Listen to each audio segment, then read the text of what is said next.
प्रणिती शिंदेला जराशी लाज लज्जा शरम वाटत नाही उद्धव साहेबाला धोका देऊन?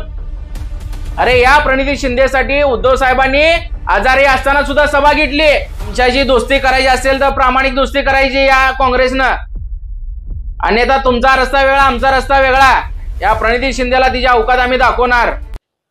काँग्रेसची सोलापूरची खासदार प्रणिती शिंदे,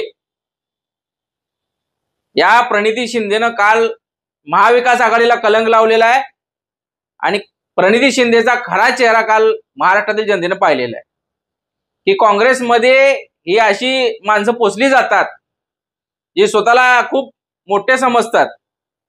महाविकास आघाडीपेक्षाही स्वतःला मोठे समजणारे अशी प्रणिती शिंदे हिने काल त्या काडादीला सपोर्ट दिला, जो काडादी अपक्ष उभा आहे दक्षिण सोलापूर तालुक्यात मतदारसंघात.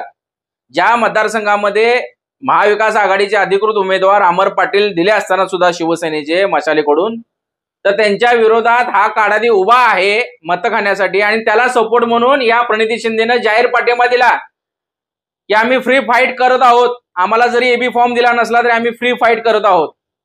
त्या प्रणिती शिंदेला सांगायचं फ्री फाईट कशी असते ते भविष्यामध्ये 2029ला आम्ही तुला दाखवू की लोकसभेला फ्री फाईट कशी असते. या प्रणिती शिंदेला आमच्यासारख्या शिवसैनिकांनी जीवाचं रान केलं आणि सोलापुरातील तब्बल 2 ते 2.5 लाख शिवसेनेचं मतदान त्या प्रणिती शिंदेला पडलं लोकसभेला, म्हणून ती निवडून आली. हिचा बाप 2 वेळा काँग्रेसकडून पडला होता लोकसभेला. पूर्ण धुळीस मिळालेली सुशीलकुमार शिंदे आणि प्रणिती शिंदे धुळीस मिळाली होती. केवळ आणि केवळ शिवसेनेमुळं, उद्धव बाळासाहेब ठाकरेमुळे यांना जीवदान मिळालं आणि प्रणिती शिंदे निवडून आली. तरी त्या प्रणिती शिंदेला जराशी लाज लज्जा शरम वाटत नाही उद्धव साहेबाला धोका देऊन? अरे या प्रणिती शिंदेसाठी उद्धव साहेबांनी आजारी असताना सुद्धा सभा घेतली सोलापूर शहरात. काय गरज होती उद्धव साहेबांना?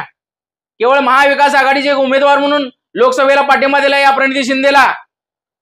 यासाठी सभा घेतली आणि तिनं ही उपकार विसरली उद्धव साहेबांचे, शिवसैनिकांचे उपकार विसरले आणि जाहीर म्हणते की आम्ही फ्री फाईट करत आहोत, जो जीता वही सिकंदर. या प्रणिती शिंदेला सांगतो एवढी मस्ती काही कामाची नाही, एवढा इगो एवढी घमिंडी काही कामाची नाही. उद्धव साहेबांना धोका देऊन स्वतःला मोठं समजत असेल तर त्या प्रणिती शिंदेचा मी जाहीर निषेध व्यक्त करतो. पण सांगतो शिवसेनेची धोका देणाऱ्यांची अवस्था आम्ही पुढच्या वेळेस दाखवून देऊ या काँग्रेसला, सोलापुरातील काँग्रेसला. आम्ही शांत आहोत याचा अर्थ आम्ही गाफील राहिलो असं नाही. या प्रणिती शिंदेला तिच्या अवकात आम्ही दाखवणार आणि या महाराष्ट्रातील जनतेसमोर सांगतो आमच्याशी दोस्ती करायची असेल तर प्रामाणिक दोस्ती करायची या काँग्रेसनं, अन्यथा तुमचा रस्ता वेगळा आमचा रस्ता वेगळा. अरे तुम्हाला शून्यातनं 13वर नेऊन ठेवलं उद्धव साहेबांनी.